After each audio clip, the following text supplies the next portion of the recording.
I guess first things first, being Canadian as you are, it is Thanksgiving. What are you most thankful for, Coach? Well, probably my health and my family's health. I think that's the most important thing. If you don't have health, you don't have much. So I'm thankful for that, and grateful to be coaching the Vegas Golden Knights. To be honest with you, it's a lot of fun, and like I said, a real privilege. We saw some guys out there after practice taking time with the fans. There's a bunch of kids out here. Every time you come to Canada, you can see the real passion for the game, right? Yeah, for sure. I think it's everywhere now. I mean, but I like to be around it. That's how we all started, in a nice freezing cold rink, usually on an outdoor pond somewhere and then indoor. So nice to see them out here. I'm sure there's probably a tournament this weekend, and I hope that they had some fun. What are your biggest takeaways from your team through 3 games? We're uneven. We're inconsistent in our play, which, again, it is October, so, you're not going to – it's not surprising. I'd just like to see us get to our game sooner and play our type of game longer. That hasn't materialized yet, so hopefully tomorrow's step one on that. Some of that's our first period in our starts. We've been behind every game. So a little urgency early on, get to our game sooner, not get sort of dragged into it later because, we're playing from behind. So let's see how that approach works. When you think of that 3-on-3, obviously they possess the puck for most of it, but you guys went with a little different look with the 3 forwards. Can you just take us inside your thinking with that approach? Yeah, we didn't have the puck in overtime the other day, and we did.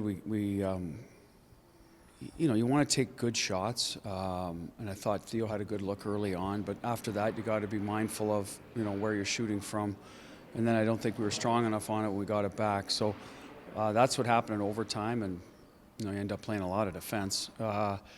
Carly back on D is a little bit about looking at the players we have there. Is open ice offense their strength or not? I think, the strength of our forward group, trying to get them all out in overtime is tough because Jack and Mitch are dangerous there and they recover well, so they can go right back out there. So using another forward with pace and scoring ability just gives us an extra element of offense that we might not have in the back end. So we miss Hanny a little bit that way. He's a guy that would certainly play. Petro was good in overtime as well. So we may build that in 3 forwards. I think your D-zone coverage when you're playing 3 forwards, a lot of man-to-man in overtime anyway, which, it doesn't really matter which position you're playing as long as you don't get caught skating backwards against speed. So what I would have liked to see us do a little better, Jamie, is get up the ice and skate forwards while we're checking, especially the 3 forwards. But at the end of the day, the last face-off, we put 3 forwards out. Hertz is strong on the circle. They happened to win one. That was the thinking there. Still keep Mitch and Jack out. Didn't work out for us, but I think you'll see more of it if we keep playing in these overtime games and just try to get our highest offensive guys out there, as much as we can. Well, Tomas, what are your biggest takeaways through 3 games of the season? Yeah, obviously, I think we're still happy. We got 4 points, from 3 games, but we know the game for us is still not there where it's supposed to be. I think really positive is again power play, which is help us win a lot of points, from the first 3 games and some forecheck stuff. But we don't spend much time in ozone. We don't have many ozone good shifts, and I know we got much better because that's what we dominated last year.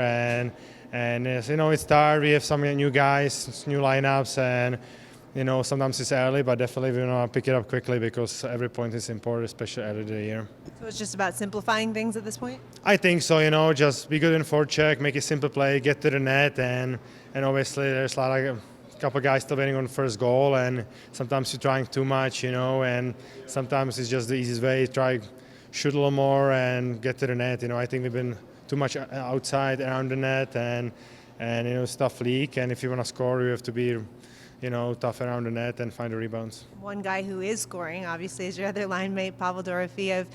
You've played enough with him to kind of get to know him and his tendencies. What makes him such a special player, and what have you made of this start? Yeah, I think I sang for a while, he got a great shot. You can see during the practice, he's always scoring. He get great release, but he's strong on the puck too. And when I am on the ice, I always try, tell him get open, and I try to use my size, and find him for a little spot because, he can score from everywhere, It's not just because he's shooting, but he's aiming, how to score. And, obviously he scored almost all the goals for us, and we will keep feeding him because he got the whole hand, but obviously we need other guys to step it up. Did you do anything different this offseason to try to take your game to another level or anything like that, or staying with what's worked for you in the past? You kind of always got better, in kind of everything, especially when you play center. I think you kind of have to do kind of everything, but the league getting faster, you try always figure out because I was never really fastest guys on the ice, but you try just keep it keep it up a little bit, but just working on everything, and I score a lot of goals around the net, and I keep working on it because you're learning still every year, the league changing every year, so you have to be ready for it. Obviously, not the result you were looking for, a tough way to end that, but did you feel a lot better about that game than opening night? Yeah, no, I felt good. Last game was a weird game where didn't really get shots for the second and third period, but no, I mean pucks will go in the net for us, and things will turn around here. So looking forward to trying to get a win tomorrow. Do you prefer getting a lot of shots? Are you one of those goalies that would rather have a busy period than one where you face two? I mean, yeah, 2 shots is always tough, but I've kind of learned over the years how to kind of stay in those games, stay in those moments, and just kind of keep it together for when that shot does come.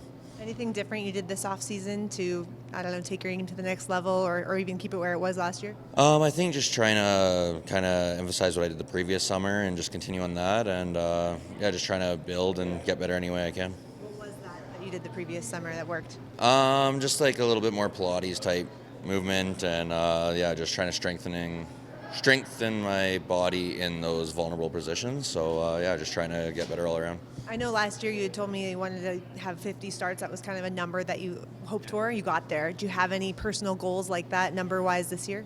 This year my personal goal is just to win the cup, and that's where my focus is, and that's what I want to do.